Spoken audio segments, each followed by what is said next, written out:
sure some of the things that I've been saying have not only been kind of, opening eyes to things you haven't thought about before, but sometimes raising your eyebrows about some of the things, because there's a lot of concepts that we have in today's Christianity that actually are not a fit with biblical Christianity. So do you have any problems? Has there been any problems so far? We haven't had a questions or answers or responses time during this school so far. But are you all doing okay with what I've been teaching and what we've been speaking and saying? We've been explaining it clear enough? Yeah. Yep, good. I want to look at a major issue that I see as different in sonship than what we would have been taught in discipleship. Because that's mostly those of you who have come to the Lord in the last probably 20, 30 years or a bit more, as far as the charismatic Pentecostal kind of perspective goes. We've probably been taught along the line of discipleship, and there were some major books written back in the 60s and 70s that have had a huge effect on the body of Christ and our perception of what it means to be a follower of Jesus. Of course, what we haven't really realized in some of those things is that, to be a disciple of Jesus is not really the end value, if you like, or the end to which Jesus was working towards. He wasn't trying to perfect disciples. He was trying to teach sonship. I said the other day, one of the things that when we look at discipleship, the discipleship is the discipline, if you like, because the word disciple means discipline, or comes from the word discipline. We think that disciple means to become a disciplined person, and that the goal of discipleship is to become a disciplined person who does, basically lives a life of obedience to doing what God tells us to do. That's kind of the product of that. And of course, the word discipline is appropriate, but it's not. Discipline is not what Jesus taught. The discipline of being a disciple is to leave home, is to come and walk where Jesus walked, is to discipline yourself to be there when he's walking and to walk alongside of him down the road. This was for the disciples, to sleep where he slept, to eat what he ate, to be where he was. So when he said, "Come follow me," what he was asking them was to leave everything behind and come and be with him. And it took a degree of discipline to do that. And that's where the discipline comes in. But while they were with him, while they were denying the other life they'd had, like Matthew stood up and left his whole living behind, everything that he had, all of his income, he left it behind and just followed Jesus. And I'm sure there's times when he'd be thinking, is this worth it? This is a big cost to me. I've stopped and lost a whole lot of things. Am I getting value for money, or am I getting a return on my commitment here? Because it took a commitment to leave these things. The same with John and James, the sons of thunder they were called. They left their father's nets and followed Jesus. They stopped being fishermen. They were heading towards becoming something else that they had no idea what it was. And so the discipline thing was a very real thing.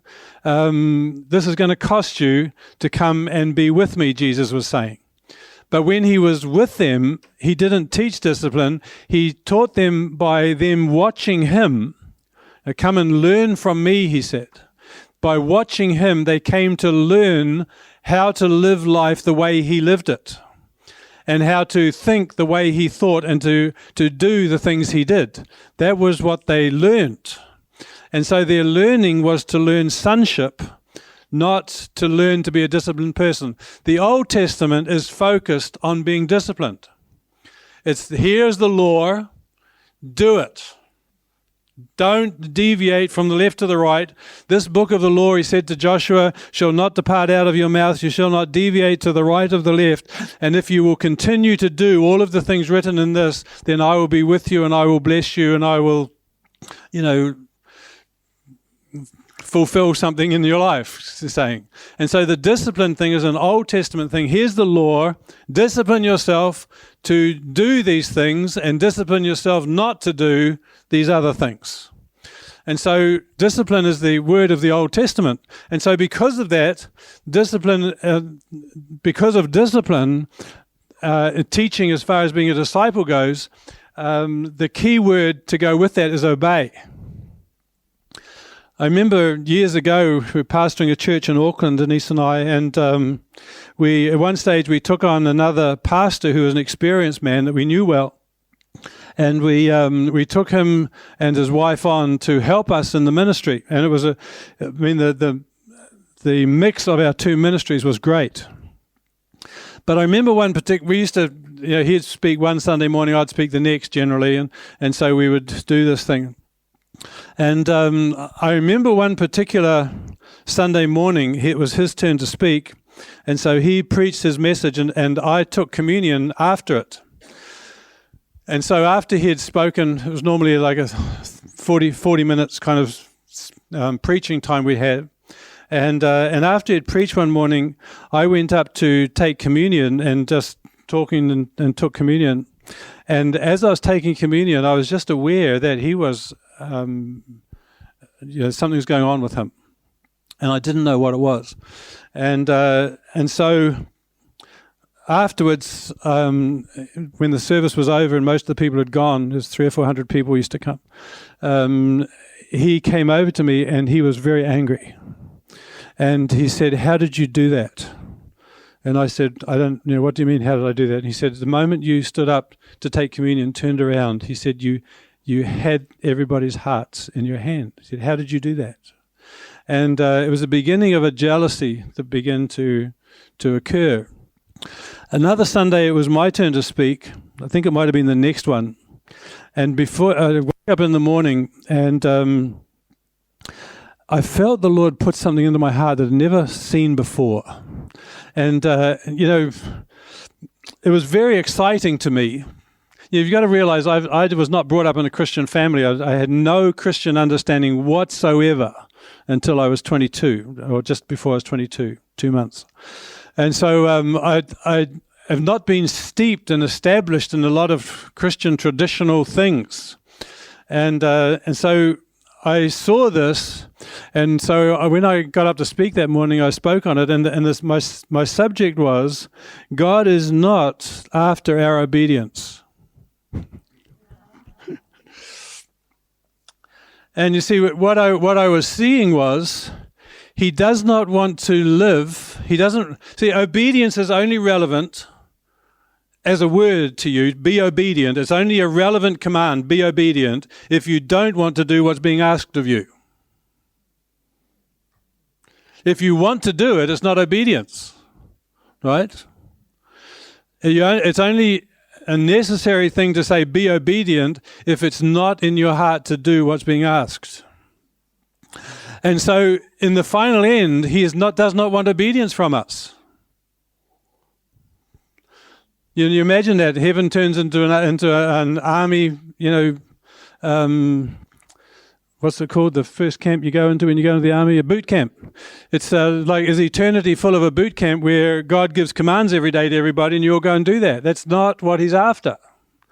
What he's after is not obedience. He's after harmony. He's after union.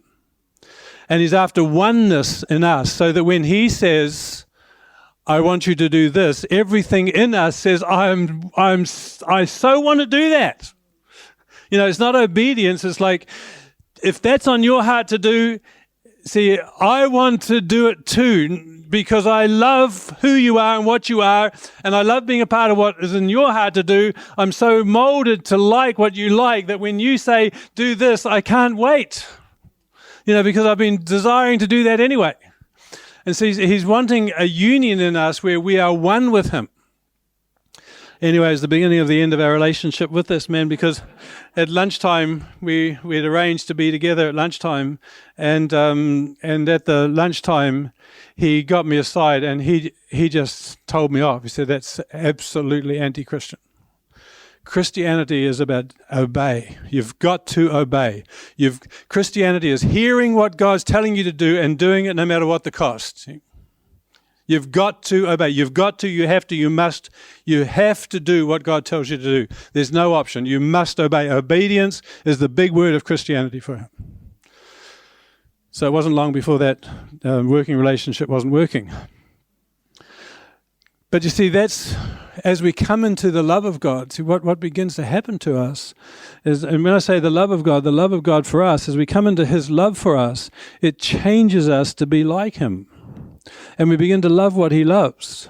You know, when Jesus said, I delight to do your will, O God. And in going to the cross, he delighted in being a part of the Father's will to lay down his life for the human race. It wasn't a hardship for him to do that. What was the hardship was drinking the cup and taking upon himself the sins of the world. You know, so that was the, when holiness itself became absolute unholiness, that was we don't even like someone to misrepresent or say that we like something we don't like, but he became everything he disliked.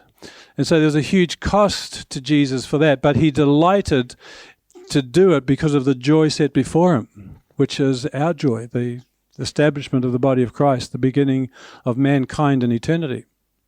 So I just wanted to sort of say that before I start, because when we talk about what I want to talk about, which is basically the way God leads us in sonship. Because mostly we would see that God leads in the past, God has led us by telling us what to do. I remember hearing Bill Johnson speak about one time at Toronto. I don't know, how many of you listened to Bill Johnson?